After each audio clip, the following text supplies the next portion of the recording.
Hey everybody, and welcome back to Ask Devan Anything, where you get to ask Devan, me, anything you want.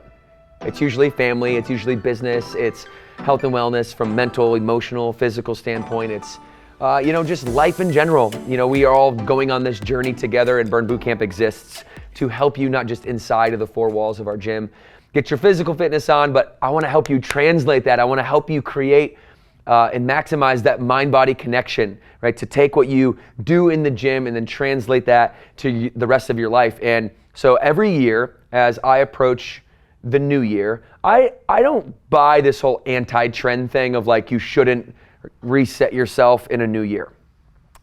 I just want to propose maybe a different way, a different perspective, all right? New Year's resolutions, they got to go because they have such a bad connotation with them. They just got to go. It's just an arbitrary goal that you're setting just because it's New Year's, and that is not what we're doing, okay? What we are doing is we are setting a yearly outcome, okay? I was in Alabama for 2 days. I sat with the teams ahead of a noon camp that I trained from about 11:30 to 11:45, and I started breaking down what this actually means. And what I told this group was, hey, listen, my outcome for this year overall is to make sure that every person that I come in communication with or contact with, that I'm a better human being and that they are a better human being for having had that interaction. Like that, to me, is a noble outcome that I can keep with me throughout the entire year, and it will compound my character over the years. So if I just focus on that one simple thing all year long, and that's going to really make me hyper focus on my relationships and how I communicate, and that will then translate into me becoming a more sophisticated communicator, and in turn being able to impact people's lives. Okay, and so yes, I do want to have an outcome, but we can ditch resolutions. I'm perfectly fine with that. Now within that outcome, I do have 6 buckets. And I've talked about my 6 buckets before, but one of those buckets is my routine and my ritual. So I update this about every quarter, and it's about time for me to come back and update this with you again, give you the update. People want to know, Devan, how do you do it? What's the routine like? How are you building this family and this business? It's an impressive thing. And my response to that is, I appreciate that. Thank you. I've worked very hard for it. It's not easy. It's definitely a journey of self-awareness. Which is, to me, the elephant in the world. Like self-awareness leads to accountability. And when I look around, I don't see a whole lot of accountability. Do you? You don't really see it a lot out there. And so for me, my routine, my rituals are ingrained into that accountability, which then also leads to me having to analyze my routine. What's working for me? What's not working for me? Not make it so rigid that it's not flexible, and that it can be malleable with the way that my life ebbs and flows. And like I said, not rigid. Okay, well, what's the opposite of rigid then would be fluid. So I want a very fluid schedule. I want to make sure that I'm updating it all the time. Not that I'm updating, that's maybe a bad choice of words, but that I'm compounding these updates over time, meaning that if I institute one thing, all right, I'm not so rigid to where I can't say, oh, that was the wrong thing to institute, and roll it back and stop doing that. But also fluid enough to say, hey, what are the things that are working, and how can I get better at this one element of it? So I'm going to take you through one of my 6 buckets, and that's my routine and my rituals, okay? So the first thing that I do, get this in the morning, the very first thing that I do is wake up. So we wake up. All right, well, what time do we wake up? We wake up contextual to when we as individuals need to wake up to accomplish the goals that ultimately will help us get to the desires that we have for ourselves. So I don't have a time for you. I can only experience share. I cannot give you advice. I can only tell you what I do. So please do not take this as some guy standing here just giving you a bunch of advice on what you should actually do, because that's not the business that I'm in, of giving other people advice. I am experience sharing with you. So I wake up. When do I wake up? I wake up at 4:15 pretty religiously. That's a.m., by the way. 4:15 a.m. pretty religiously. And I like the term pretty religiously, right? Because it's like religious means by the book every day. It pretty religiously gives it a little leeway, right? Because I don't want to be so rigid. So does this change? Rarely. Rarely. This is one of those things that I have done this for a very long time. There's been periods of time where I don't execute as well as I would like to execute. And so I don't beat myself up because I'm not executing. What I'm actually doing is analyzing. I'm analyzing, not beating myself up. I'm analyzing and saying, okay, this is self-awareness, right? If I was Devan, and then I had another version of Devan over here, call this the shadow version of yourself. And the shadow version of myself was outside looking in at how Devan is interacting with his environment, right? This person, this shadow Devan, is actually my critic. It's the person that's going to analyze my moves. It's the mindset I get myself in when I kind of play back the tape of what's happening for the last quarter with my routine. And so as I have Shadow Devan sitting here and I ask him, hey, why aren't we executing? Why aren't we getting up in the morning when you said you were going to get up in the morning? And the Shadow Devan says, well, because you're getting comfortable. You're getting comfortable with the fact that you're able to get all the things done in a day, but you're leaving out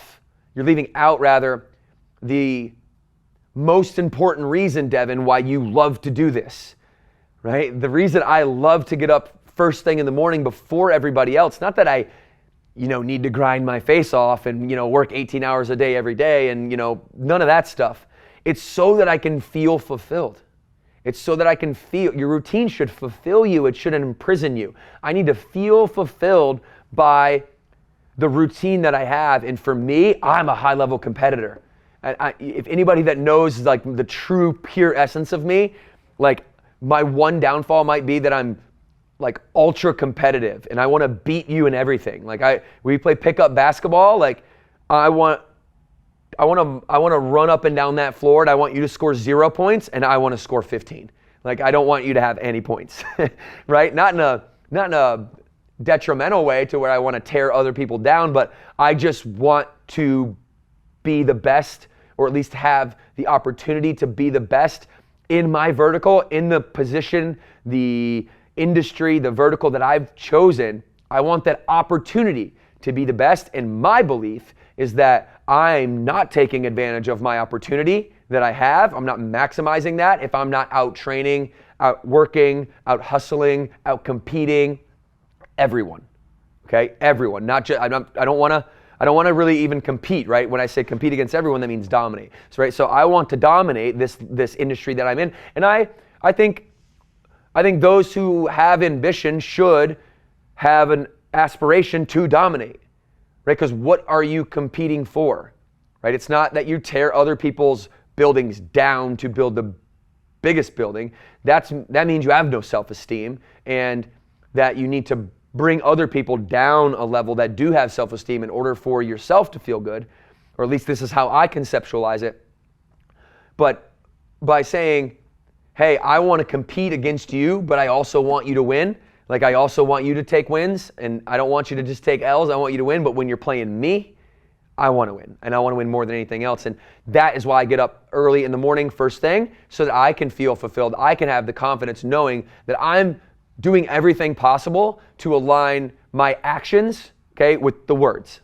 Okay, I need to align my actions with my words. And if I'm going to say I'm a high-level competitor, and I'm going to say we want to go to 10,000 locations and take this company to the moon, and we're going to change the paradigm of the fitness industry along that path, along that journey, well, I better not sleep until 8, because there are so many talented organizations, there's so many talented people that I can't afford to do that if I'm going to call myself a competitor. Again, this is my routine, this is my personality, my psychology, and not necessarily yours, but I hope that you can take a few nuggets away. So the first thing I'll do, by the way, I wrote about this in Stop Starting Over. When I get up, it's 4:15. There's no snoozing. You just go. Do I snooze every once in a while?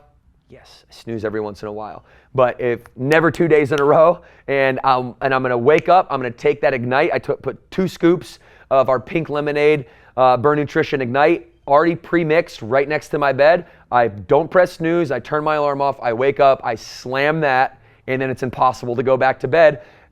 And then I'm using that same pre-workout, that same energy caffeination mechanism to then start my pre-workout, right? Start my pre-workout. I'm going to get up, I'm going to take my pre-workout, and I'm going to go work out. I'm going to get my fitness on. We were just in Alabama. We get up, same thing in a hotel room. When you have these non-negotiables in your routine, it doesn't matter where you're at. I can be anywhere in the world. It's 4:15. Actually, in Alabama, it was 4 because we needed to leave by 4:20, all right? And I told my team we needed to leave by 4:20, and I know my team, and I know they're going to be outside in the car waiting for me at 4:17 because they have that level of respect for the grind, and I better not be late. So I got to adjust, and I got to get up early so that I can respect their grind, all right? So I'll either go work out at camp, or I'll go work out in the lab, which is the Burn Boot Camp innovation lab at my house upstairs in one of my rooms there. And I turn it into basically, like, I don't know if you guys have ever seen this or checked it out. I post some stuff on Instagram quite often. We do a lot of trainer talks in there and things like that. I'll go into the lab and I'll do some compound strength training. So I still like to strength train, but then I'm also going to go to camp 3, maybe 4 days a week. So I'm working out 6 days every single week, with the exception of a few here and there. And I'm splitting it up between camp and I'm splitting it up between compound strength training. So that 7th day, I'm not always getting up early on that 7th day. That's the day where we do get to sleep in. Our kids get up, they're not allowed to get out of their rooms until 7. So like at the very latest, 6:50 is when I get up on that off day. I think, you know what I'm going to try to do this year, though, as I talk about fluidity and not holding yourself so rigid inside of a schedule. I think what I'm going to try next quarter is getting up at the same time every day. I've historically tried to do that. It got too rigid for me, and it wasn't the time in my life. I needed that extra day to feel like I could get a little rest. So there's nothing wrong with having, you know, a routine on a weekly basis rather than only just a daily basis. Not saying like if you get up at, you know, early on Monday through Friday that you should also do that on Saturday and Sunday. You can, right, make this work for you and your life. Okay, so then I'm coming home. The first thing that I'm usually doing is I'm ideating, whether that's writing a post. I'm always on fire right after my workout. So I might write an Instagram post and I might catch a nice wave of inspiration doing that. I might sit down. We're writing a book right now. I've written a book in the past called Stop Starting Over as our debut. We're writing a new one right now, and we're deep into that. So every morning here's what I do. I'll either sit down and write an Instagram post, or I'll sit down and I'll write in Microsoft Word. When I sit down and write in Microsoft Word, I'll put one question at the top of the paper, and it's usually blank, and it's usually something that's really bothering me. It's really, really bugging me. And this is a new revelation for me. I didn't always think about, hey, you should write about what bothers you. I heard Dr. Jordan B. Peterson say the way that he gets some of his students to overcome themselves and to begin leading lives of responsibility is he has them write every morning, right? So I've been writing every morning far before I ever heard of Dr. Jordan Peterson. But what he taught me was write about what's bugging you. He said, when you write about what's bugging you, not only do you get back the mental capacity of that thing that's like eating at you, that's really meant to be a problem for you to solve. That's why it's eating at you. It's like, hey, you should probably start to solve these things that are bugging you. And so I'll pose it in a question. I'll put it at the top of a piece of paper, and then I will write for 30 minutes to 90 minutes. And okay, so right after that, I may go in the sauna. We just got an infrared sauna. This is a new thing. I haven't really integrated it fully into my routine yet, but I am hitting it like 2 to 4 times a week on average. I would like to make that more consistent, so that's something that I'll really work on. Now, all this is before my kids get up. When they get up at 7, all right, no, just pause there and imagine the feeling that you might have as if you're me and you're getting up and it's 4:15 and you go to the gym and you work out and you are taking care, you're drinking a lot of water, you're taking care of yourself, you sit down, you pose a question at the top of a piece of paper, you write about what's bugging you, you answer that question, and then the rest of your household gets up. For me, that's like the recipe for me to be in a good mood for the whole day. If I don't do those things and I let other people start my day, meaning my kids, those are my worst days. So back to shadow Devan, as I'm asking him the question, hey, what's the difference between the days I feel great and the days that I don't feel as good? And what he says back to me, if I'm trying to put myself back into that example of kind of talking to yourself, right? It's like the shadow version of me is like, well, if I were to analyze, here's what I find. When you take care of you first, everybody else in your life benefits from that. When you don't take care of you first, everybody in your life suffers from that. And there is no in between. There's no such thing as the middle ground. There's no such thing as life in the middle. All right? It's very, very, very important that I continue to remember that in my life so that I know that it's, hey, this is either really working for me and it's a hell yeah, or it's not working at all and it's a hell no. All right, so then after that, kids, they're up. All right, Morgan and I, we divide and conquer. We got zone defense, y'all. We got zone defense. We're playing 2-on-3 with the kids, and they're now 6, 5, and 2. And we got to make lunches, and we got to do breakfast, and we have an amazing nanny named Casey who helps us. All right, because she's just makes the ship smooth, right, and make sure our family has everything that we need all the time. We both work 80 plus hours a week every single week. And the time we're not working, we really reserve for our family, and Casey really helps keep our household going as we're doing that. Super grateful and blessed to have somebody. I couldn't do this without her, and I know Morgan feels the same way. So I'll either take kids to school, Morgan does, or Casey does. We do a rotation. And right after I take the kids to school, all right, the next 4-hour block, that's deep work. Okay, deep work. Solving the problem that is most difficult to solve that day. And I'll spend 4 hours on one thing. See, I think most people go wrong if I were to analyze how people could mistake movement for progress, meaning doing a lot of things but not necessarily gaining a lot of ground, would be a bunch of busy work or a bunch of light work for that first 4 hours a day, where you actually go out and you start to check off the boxes on your to-do list that are things that are easy to do, right? And I think for me that doesn't work because I need to make sure that I tackle the biggest problem in my life. So I flip those things upside down, right? I go eat the frog, do the hard thing first, and I nail my number one problem, the number one solve for that day. That's that first 4-hour block, okay? And then, hey, I got 90 minutes in the middle of the day where I might go on a walk, I might go on a drive and listen to YouTube, I might read a book, it is my halftime. It is my 90-minute break during the middle of the day.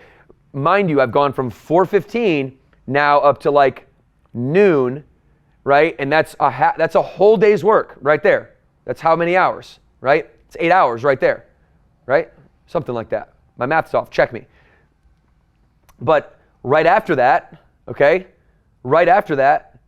90-minute period, I'm eating, right? I'm hydrating.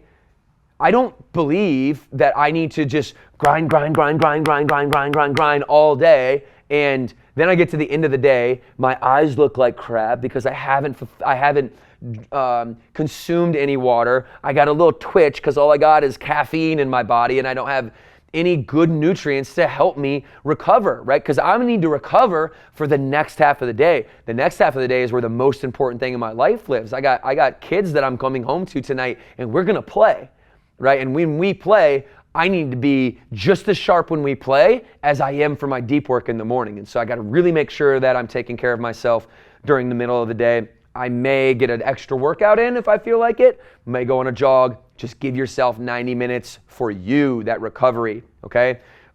If you are into this type of routine this early morning, right? I don't go early morning and then go all the way through to 10 p.m. and not take a break. Right? I think it's very important that you just take a break if you're going to be that type of person that wants to feed off the energy all day long of getting up early in the morning and getting an entire day's work done before most people get up.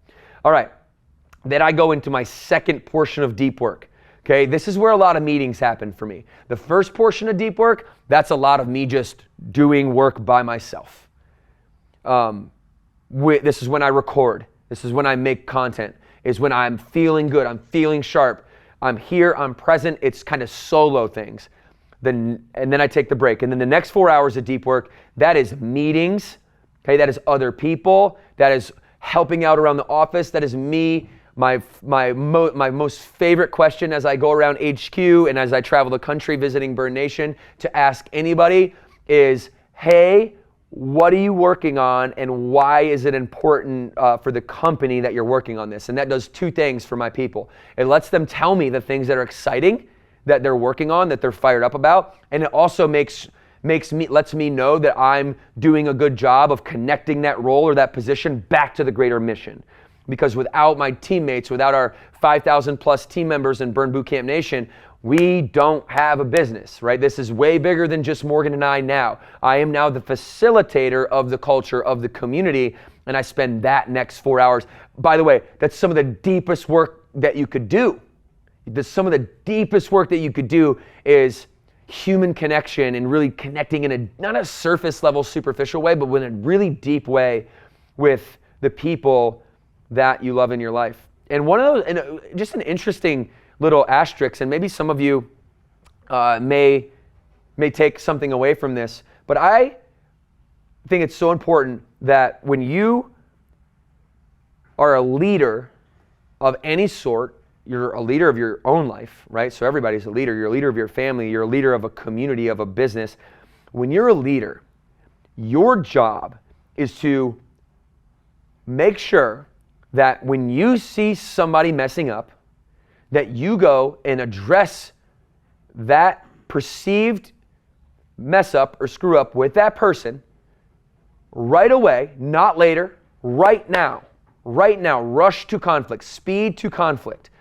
And there's a way to do that. We don't necessarily need to go into that, but one of the traits of a leader is to be able to have everyone around them know where they stand with you at all times.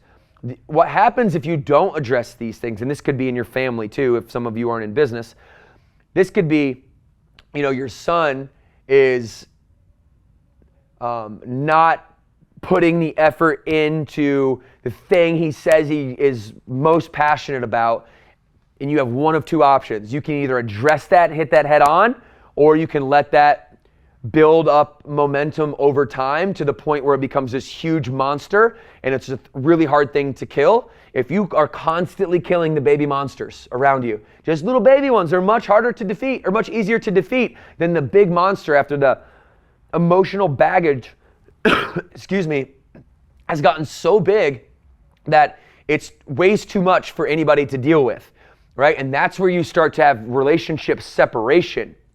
That's where you start to resent other people. That's where you start to become bitter. And those are very, very dangerous states of being to exist inside of, right? Anger, bitterness, resentfulness. As a leader, you can't push people away when they're doing things that you don't perceive to be right.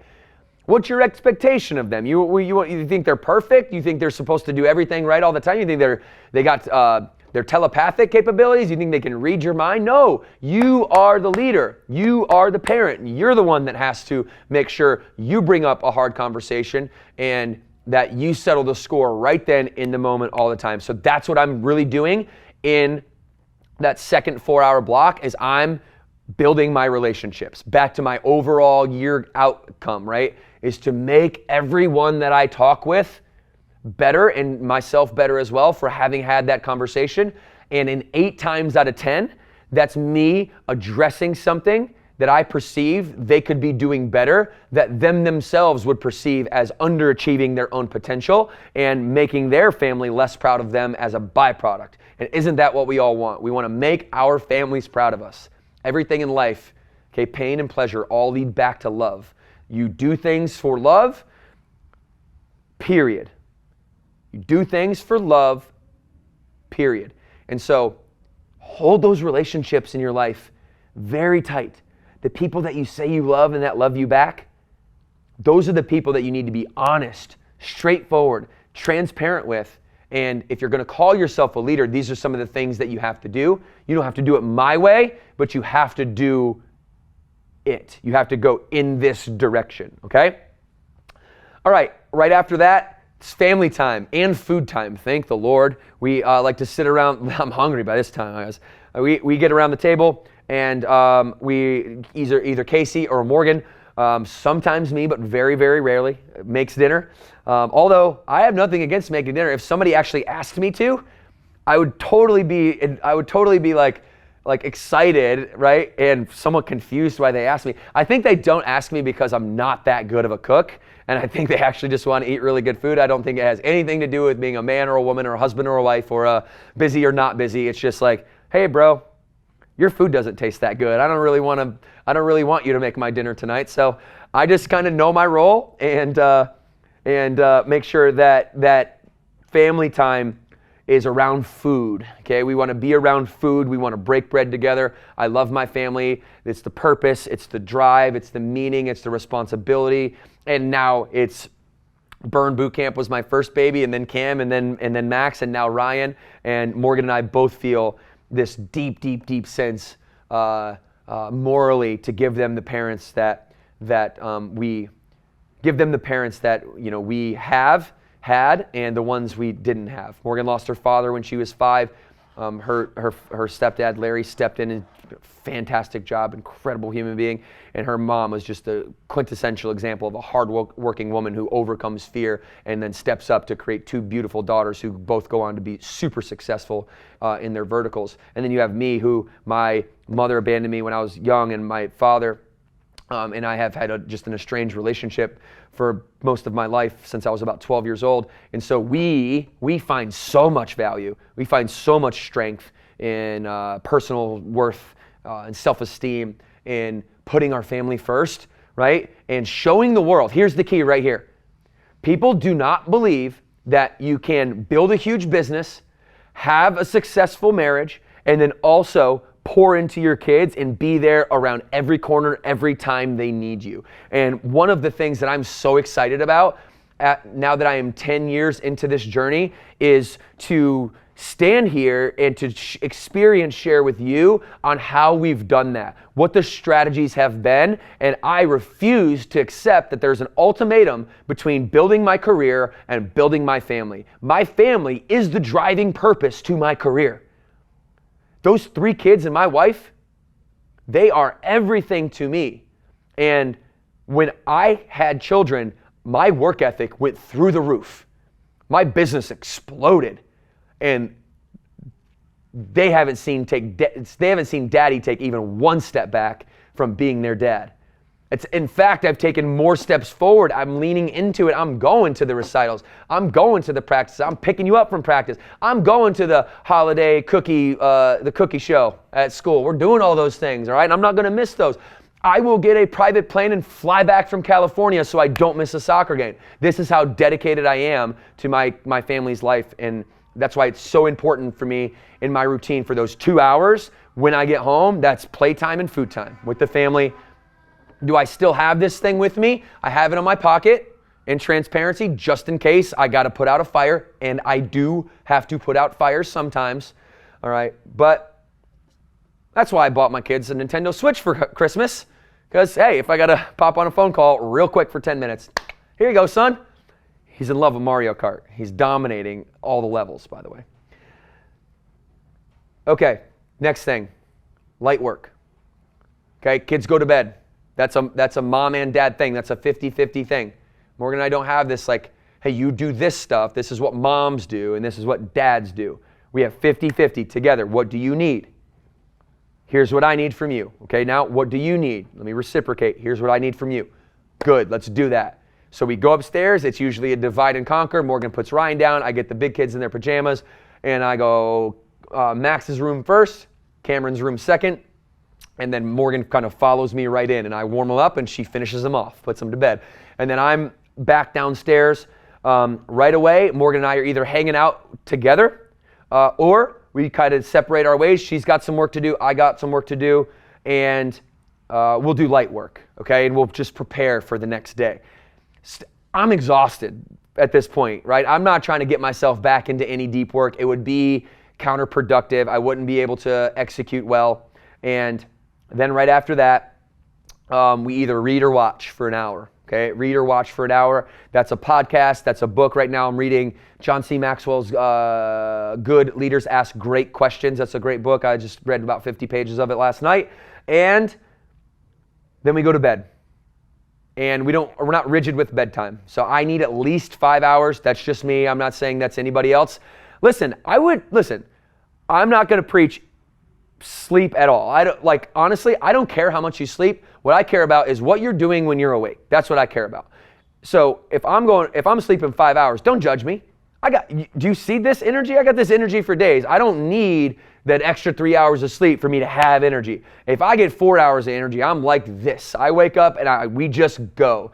My biomarkers are healthy. My blood work is super healthy. I'm off the charts. My bio age is younger than my actual age. Hey, there's no signs in my life that are pointing toward, hey, 5 hours of sleep is not enough for you. I actually feel optimized because I've been doing it for so long.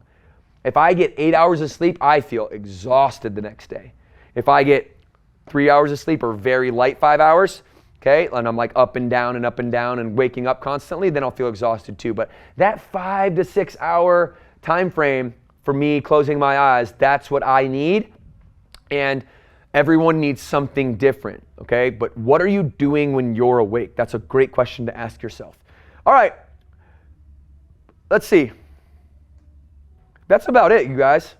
And then I would say this. The last thing I'd say is I'm executing. My goal is to execute this at 100%. That's my goal. I want to chase perfection. Am I a perfectionist? No, I think the perfectionist is ultimately setting you up for a tragic disappointment if you call yourself a perfectionist.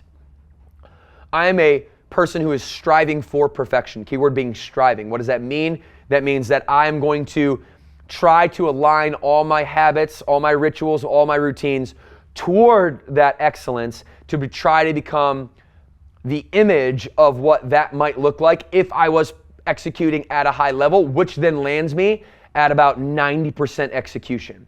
So as long as I'm 85, 90, 95% execution, some days 100, I feel super good about that. And it just all starts with what are you doing right when you get up in the morning, set the tone for the day, anticipate your day the night before, play that day over in your head before you go to sleep, right? And be able to marinate in that next day the night before. That's going to allow you to wake up and really attack the day. So attack your days, routines and rituals, they're always going to change.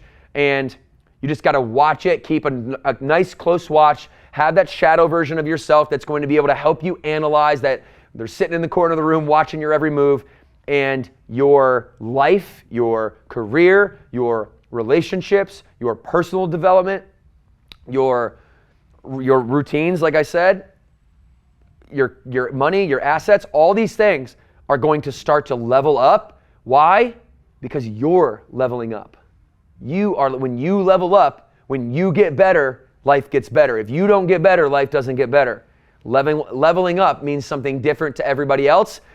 To me, it's consistency, more consistent than I've ever been in my life. And so that's my word for today, guys.